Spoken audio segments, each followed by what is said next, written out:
Amigos, bienvenidos. Soy Víctor Landeros. Si de fútbol quieres saber, ya sabes que la historia tienes que conocer. Bienvenidos a una emisión más de Historias detrás del deporte, que vamos a platicar hoy de la Copa del Mundo de Inglaterra 1966. Una de las copas del mundo que marcó varios hechos históricos y que hay mucha tela de dónde cortar. No te vayas y vamos a arrancar con esto. Y como siempre, arrancamos con la parte importante. ¿Cómo fue la elección de la sede? ¿Por qué es importante? Habíamos visto en algún momento que no escogieron a Europa y América como se había pactado en un principio y terminó habiendo boicot por parte de los latinoamericanos para no llegar a la Copa del Mundo. En esta ocasión no sucedería lo mismo, ya que por lógica razón le tocaría a la parte de Europa recibir este gran evento. Inglaterra, Alemania Federal y España presentaron sus candidaturas allá por el año 1960 para organizar el 8º torneo mundialista. Sin embargo, el país ibérico, los españoles, bajaron su presentación unos 4 días antes de las elecciones realizadas el 22 de agosto de ese mismo año, en la ciudad de Roma, allá en Italia.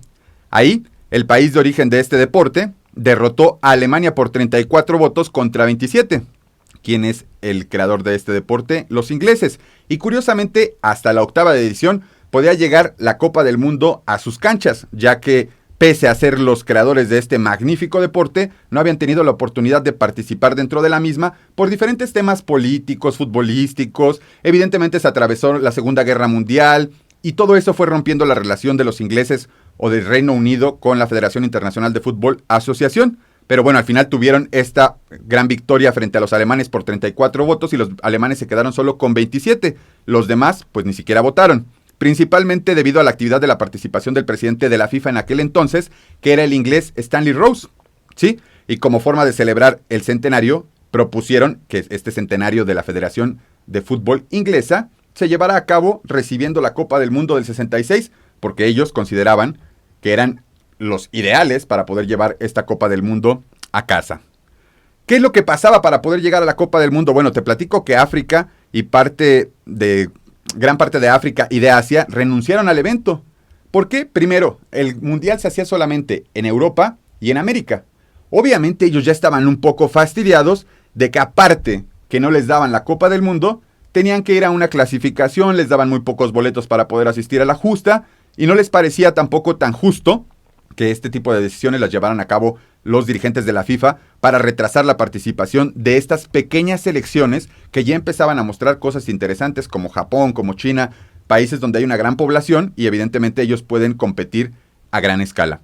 Durante el mes de marzo de ese año de 1966, déjame platicarte que la realización del evento fue puesta en jaque.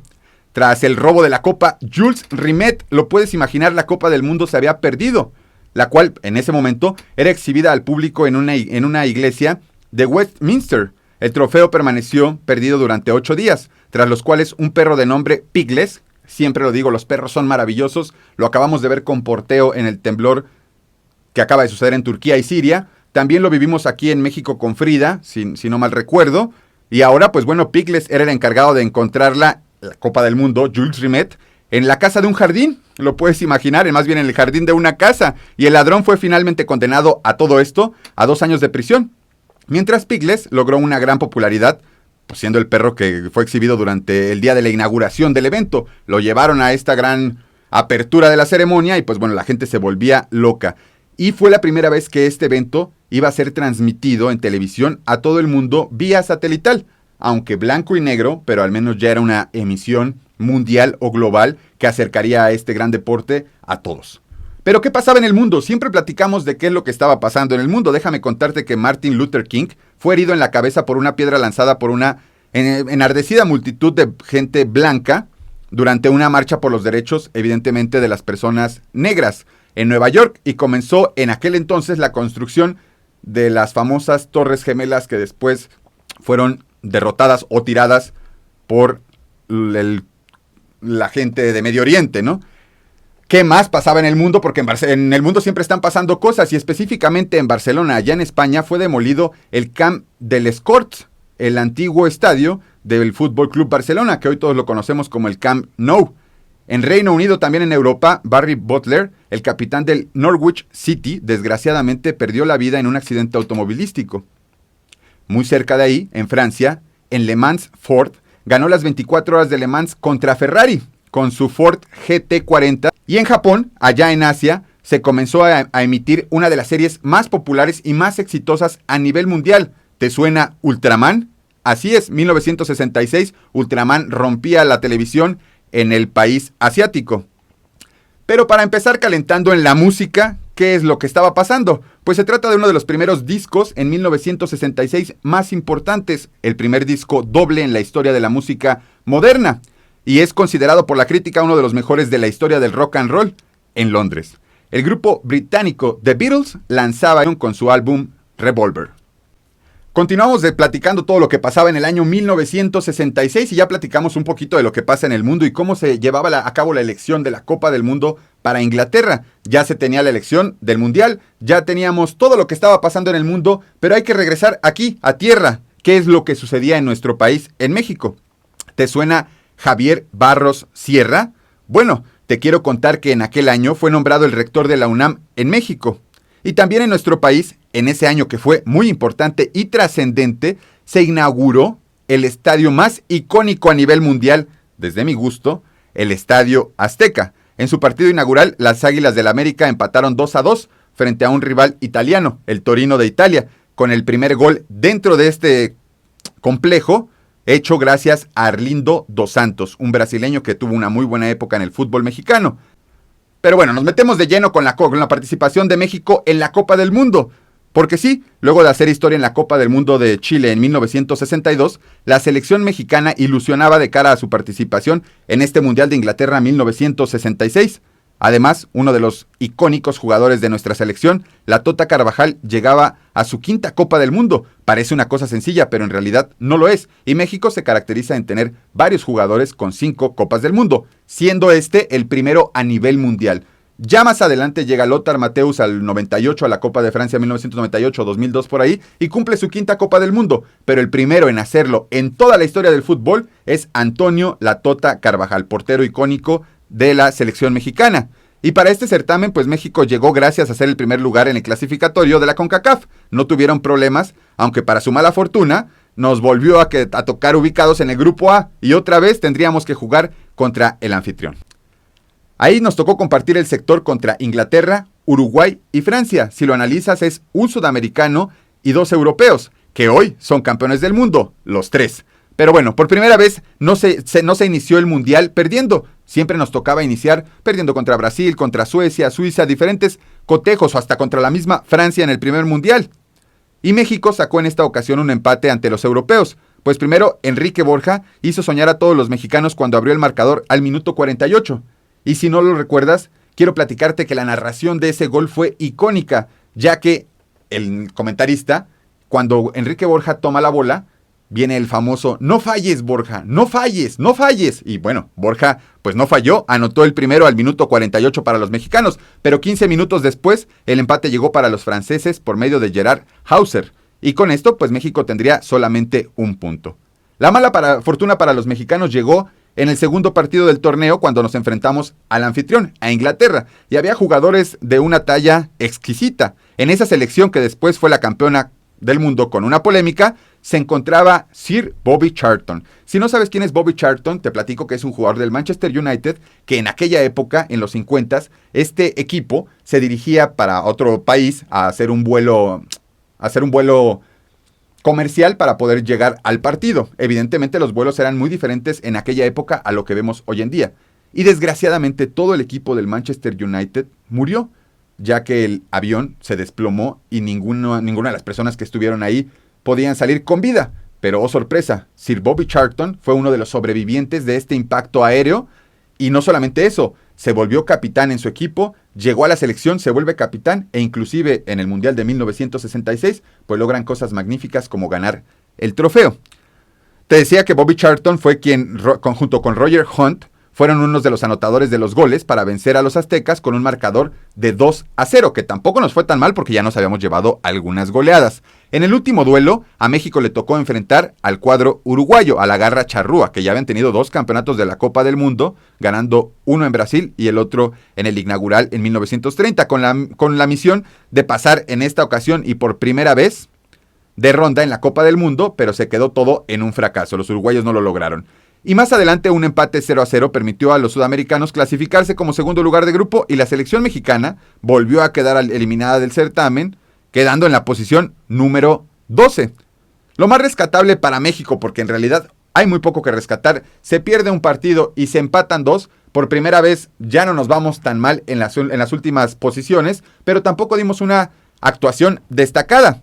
Y lo más rescatable, como te decía, para México fue que en esta edición se dio el retiro, como lo platicábamos hace ratito, de Antonio La Tota Carvajal, quien impuso el récord de ser el primer jugador con 5 mundiales jugados como titular en la portería azteca. Y el apodo que nació desde ahí para él fue Antonio Cinco Copas Carvajal.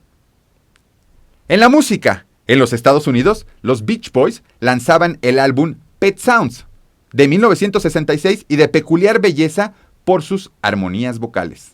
Ya regresamos.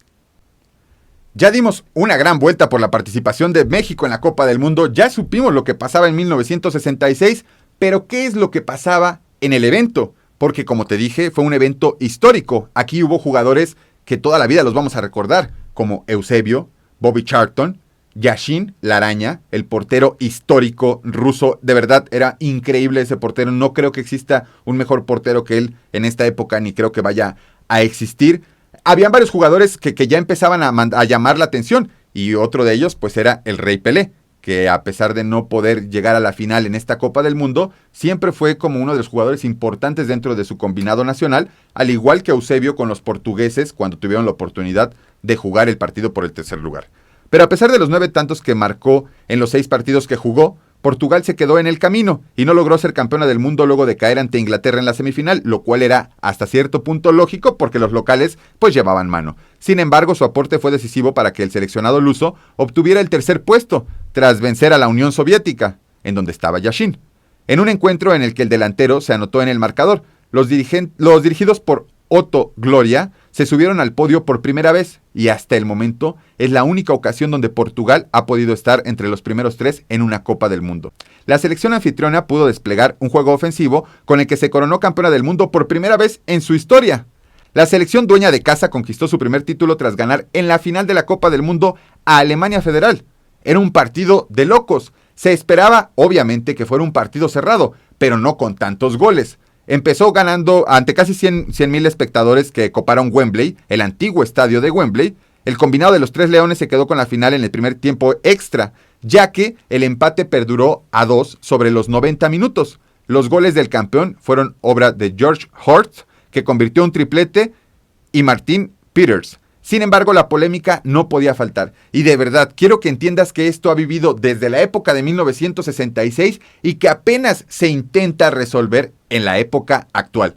En aquel entonces, un tiro del jugador Geoff Hort, que fue el que hizo el triplete en esta final, un tiro bastante dudoso, de campana, como le solemos llamar, cuando pega en la portería o en el travesaño en la parte alta, y rebota el balón o pica el balón hacia adentro. Puede que pique hacia adentro de la portería, puede que pique en la línea o inclusive puede picar hacia afuera. Pero en aquella ocasión picó en la línea. Algo que pocas veces era visto porque evidentemente no había ni la tecnología, ni los abanderados estaban tan cerca de la jugada. Vamos, ni siquiera había abanderados. Eso era algo que apenas se iba a implementar más adelante e iban a empezar a entender las funciones de cada árbitro. En aquel entonces, en 1966, esto fue un gol fantasma. Nadie en el estadio podía asegurar que la bola había pasado.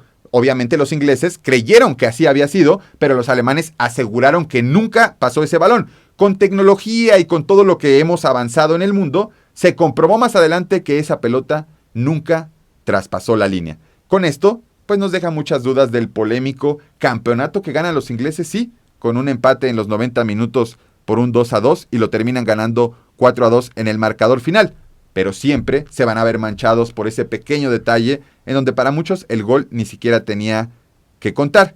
Y seguramente si tú vieras la jugada tendrías muchas dudas si este gol fue real o no lo fue. Por eso se implementó la línea de gol en los árbitros que traen un reloj y ahí les avisan si es gol. También se implementó lo del VAR. Todo este tipo de avances tecnológicos caen casi 60 años después de haber tenido el fracaso o el error en Wembley en 1966, dando un gol legítimo a una selección que no había hecho pues prácticamente el gol en aquel entonces. Que ojo, son 4 goles los que se anotan por parte de los Tres Leones, los ingleses. Si quitas este último gol o ese gol ilegítimo, aún así siguen quedando 3 goles contra 2 de los alemanes. Seguirían ganando los ingleses. ¿Qué hubiera pasado si esto se hubiera anulado en aquel momento? Seguramente la historia hubiera cambiado.